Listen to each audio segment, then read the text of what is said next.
আসসালামু আলাইকুম ভিউয়ার্স। কাউসার টিস 24 ইউটিউব চ্যানেলের পক্ষ থেকে আপনাদের সবাইকে স্বাগতম। আজ আবার একটি নতুন চাকরি বিজ্ঞপ্তি নিয়ে কথা বলার চেষ্টা করব। বিজ্ঞপ্তিটিতে বাংলাদেশ পুলিশ সিআইডির একটি পদে কিছু সংখ্যক জনবল নিয়োগ দিবে। তো আমি এই ভিডিওটিতে দেখানোর চেষ্টা করব আবেদনের জন্য কী যোগ্যতার প্রয়োজন এবং কিভাবে আবেদন প্রক্রিয়াটি সম্পূর্ণ করবেন। চলুন শুরু করা যাক। শুরু করার আগে যারা এখনও আমার চ্যানেলটিকে সাবস্ক্রাইব করেনি তারা দয়া করে সাবস্ক্রাইব করুন এবং পাশে থাকা ঘন্টাটি বাজিয়ে দিন পরবর্তী নতুন বিজ্ঞপ্তির ভিডিও আপলোড পাওয়ার জন্য। চলুন শুরু করা যাক। দেখেন, সিআইডির অফিস সহায়ক পদে 16 জনকে নিয়োগ দেবে। এই পদের জন্য নারী পুরুষ উভয় আবেদন করতে পারবেন। পদের নাম অফিস সহায়ক। পদের সংখ্যা রয়েছে 16টি। আবেদনের নিয়ম: আবেদনপত্রটি আগামী 23 জানুয়ারি 2021 তারিখের মধ্যে অতিরিক্ত IGP CID headquarters Malibagh Dhaka 1217 বরাবর পৌঁছাতে হবে। তো আমরা মূল বিজ্ঞপ্তিটি দেখি।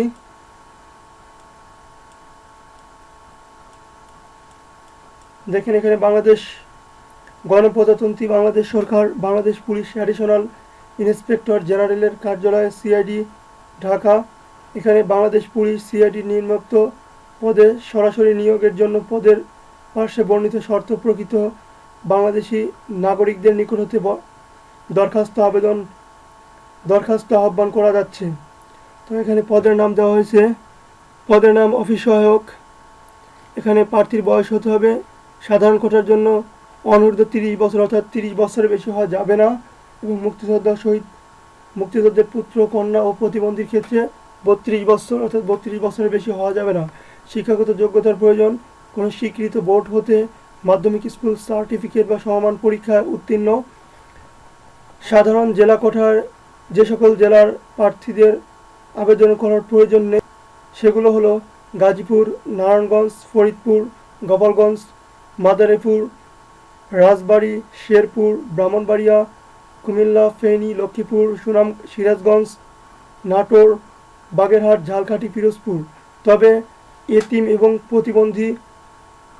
শারীরিক প্রতিবন্ধী কোটায় সকল জেলার প্রার্থীগণ আবেদন করতে পারবেন। যে সকল শর্ত রয়েছে আবেদনের জন্য: আবেদনকারীকে চাকরির জন্য নির্ধারিত ফরম ছক পূরণ করে নিজের স্বাক্ষরপূর্বক আবেদন করতে হবে। ফর্মটি আমি দেখাবো কীভাবে পূরণ করবেন।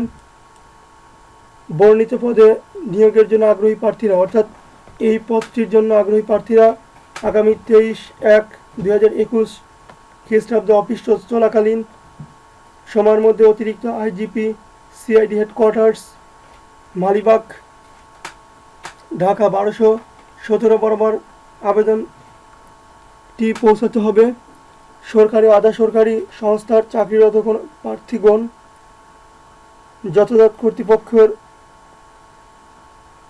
যথাযথ কর্তৃপক্ষের মাধ্যমে আবেদন করতে পারবেন। তাদের, অর্থাৎ যারা সরকারি এবং আধা সরকারি সংস্থায় চাকরিরত আছেন সেই সকল চাকরিরত ব্যক্তিগণ যদি আবেদন করতে চান তাহলে কর্তৃপক্ষের মাধ্যমে আবেদন করতে হবে। নিয়োগের ক্ষেত্রে সরকার নির্দেশিত কোটাগুলো অনুসরণ করতে হবে।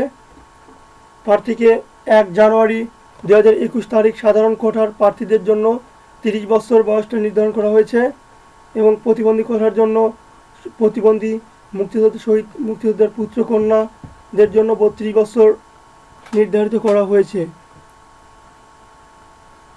আবেদনপত্র প্রেরণের খামের ওপর পদের নাম, নিজ জেলা ও বিশেষ কোটার নাম উল্লেখ করতে হবে। অর্থাৎ আপনি যে আবেদনটি প্রেরণ করবেন সেটি অবশ্যই একটি খামের মাধ্যমে প্রেরণ করতে হবে, এবং সেখানে আপনার পদের নামটি লিখতে হবে, আপনার জেলা লিখতে হবে এবং বিশেষ কোঠার নাম লিখতে হবে। অর্থাৎ আপনি কোনো কোঠার কিনা সেটা লিখতে হবে। যদি কোঠার হয়ে থাকেন, যেমন এখানে কোঠা উল্লেখ করেছে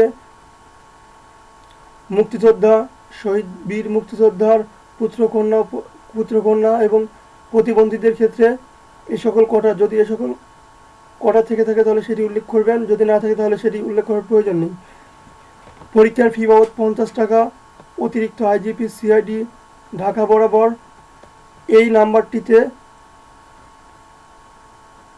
এই নাম্বারে কোড ট্রেজারি চালানের মাধ্যমে জমা প্রদানপূর্বক চালানের মূল কপি আবেদনের সাথে সংযুক্ত করতে, অর্থাৎ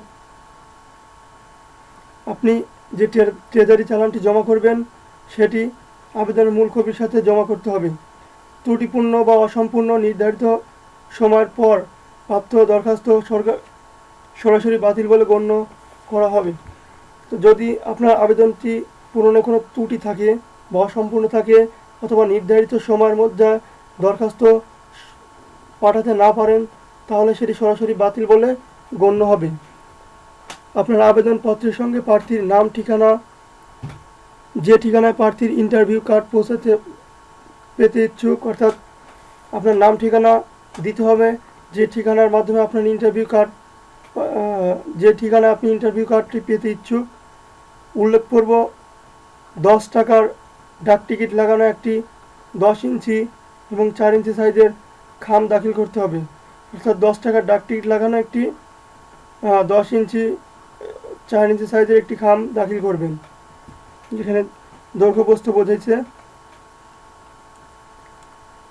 লিখিত ও মৌখিক পরীক্ষায় অংশগ্রহণের জন্য প্রার্থীদেরকে কোনো প্রকার বাধা প্রদান করা হবে না, অর্থাৎ আপনারা যদি লিখিত ও মৌখিক পরীক্ষায় অংশগ্রহণ করবেন তার জন্য কোনো বাধা প্রদান করবে না।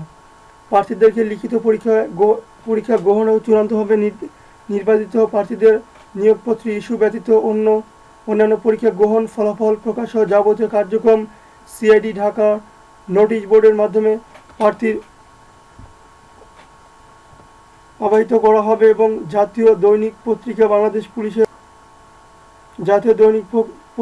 বাংলাদেশ পুলিশের ওয়েবসাইটে প্রকাশ করা হবে। মৌখিক পরীক্ষার সময় সংশ্লিষ্ট সকল সনদের মূল কপি দাখিল করতে হবে। আপনার যে মৌখিক পরীক্ষা হবে তখন সংশ্লিষ্ট সকল সনদের মূল কপি দাখিল করতে হবে। নিয়োগ সংক্রান্ত বিষয়ে নিয়োগকারী কর্তৃপক্ষের সিদ্ধান্ত চূড়ান্ত বলে গণ্য হবে। এই যে নিয়োগটি প্রকাশ হয়েছে এর সকল বিষয়গুলো নিয়োগকারী কর্তৃপক্ষের সিদ্ধান্ত চূড়ান্ত বলে গণ্য হবে। চলুন আবেদন ফর্মটি দেখি, নমুনা ফর্ম। এখানে কি বলেছে, বরাবর অতিরিক্ত আইজি বাংলাদেশ পুলিশ সিআইডি। তো এখানে দেখেন 5x5 সেন্টিমিটার অর্থাৎ 5x5 সেন্টিমিটার সাম্প্রতিক তোলা 4 কপি রঙিন ছবি আপনাকে এখানে যোগ করতে হবে। এরপর আপনার পদের নামটি লিখবেন, বিজ্ঞপ্তির নাম্বারটি দিবেন, তারিখ, এখানে তারিখটা বসাতে হবে, প্রার্থীর নাম বাংলায় লিখতে হবে, প্রার্থীর নাম ইংরেজিতে অবশ্যই বড় হাতের অক্ষর, এখানে এরা ইনস্ট্রাকশনটি দিয়ে দিয়েছে, বড় হাতের অক্ষর লিখতে হবে। জাতীয় পরিচয়পত্রের নাম্বার অর্থাৎ আপনার জাতীয় পরিচয়পত্রের নাম্বারটি লিখবেন, জন্ম নিবন্ধন নাম্বারটি লিখবেন, জাতীয় পরিচয়পত্রের নাম্বারে জন্ম নিবন্ধন যার যেটা আছে, যদি কার জাতীয় পরিচয়পত্রের নাম্বার না থাকে তাহলে জন্ম নিবন্ধন বসাবেন, এই দুটির যে কোনো একটি বসালেই চলবে। জন্ম তারিখ, আপনার জন্ম তারিখটি দিবেন। এখানে জন্মস্থান, আপনার যেখানে জন্মগ্রহণ করেছেন সেই জেলাটি এখানে দিবেন। বিজ্ঞপ্তিতে উল্লিখিত তারিখে প্রার্থীর বয়স, অর্থাৎ বিজ্ঞপ্তিতে যে তারিখটি উল্লেখ রয়েছে সেই তারিখ অনুযায়ী আপনার বয়সটা কত সেটা এখানে বসে, কত বছর, কত মাস এবং কত দিন সেটা এখানে লিখবেন। তো প্রার্থীর মাতার নাম, পিতার নাম, ঠিকানার ক্ষেত্রে আপনার বর্তমান ঠিকানাটি এখানে লিখবেন, বাসা, সড়ক নাম্বার, আপনার গ্রামের নাম, বাসা বা সড়ক নাম্বারটি লিখবেন, গ্রাম, পাড়া, মহল্লা লিখবেন, ইউনিয়ন, ওয়ার্ড, ডাকঘর, পোস্ট কোড নাম্বার, আপনার পোস্ট কোড নাম্বারটি লিখবেন, উপজেলা, জেলা এগুলো লিখবেন। এরপর আপনার স্থায়ী ঠিকানাটি লিখবেন। আপনাকে যোগাযোগ করার জন্য মোবাইল বা টেলিফোন নাম্বারটি লিখবেন এবং ইমেল যদি থাকে তাহলে ইমেল ঠিকানা দিবেন। এরপর জাতীয়তা অবশ্যই বাংলাদেশি হতে হবে, বাংলাদেশ লিখবেন। জেন্ডার, আপনি ছেলে মেয়ে নাকি উভয় লিঙ্গ সেটি লিখবেন। ধর্মটা লিখবেন, যে যার ধর্ম এখানে লিখবেন। পেশা লিখবেন, প্রার্থীর পেশাটি লিখতে হবে এখানে। এবার শিক্ষাগত যোগ্যতা, আপনার শিক্ষাগত যোগ্যতা বিজ্ঞপ্তিতে শিক্ষাগত যোগ্যতা চাইছে হচ্ছে এসএসসি পাস, অর্থাৎ এখানে এসএসসি পাসটি প্রথমে পূরণ করবেন। এরপরে আপনার যে যে যোগ্যতা আছে, যেমন এইচএসসি, অনার্স, যার যে যোগ্যতা রয়েছে গ্র্যাজুয়েশন লেভেল পর্যন্ত সেটি এখানে লিখবেন। অতিরিক্ত যদি কোনো যোগ্যতা থেকে থাকে তাহলে এই ফর্মে এখানে লিখবেন। অভিজ্ঞতার বিবরণ প্রযোজ্য ক্ষেত্রে কোঠা টিক দিন, অর্থাৎ আপনি কোন কোঠার, এখানে কোঠাটি টিক সিলেক্ট করবেন। তো ক্ষুদ্র নৃগোষ্ঠী অথবা আপনি মুক্তিযোদ্ধা, শহীদ মুক্তিযুদ্ধের কন্যার পুত্র কিনা এগুলো সিলেক্ট করবেন।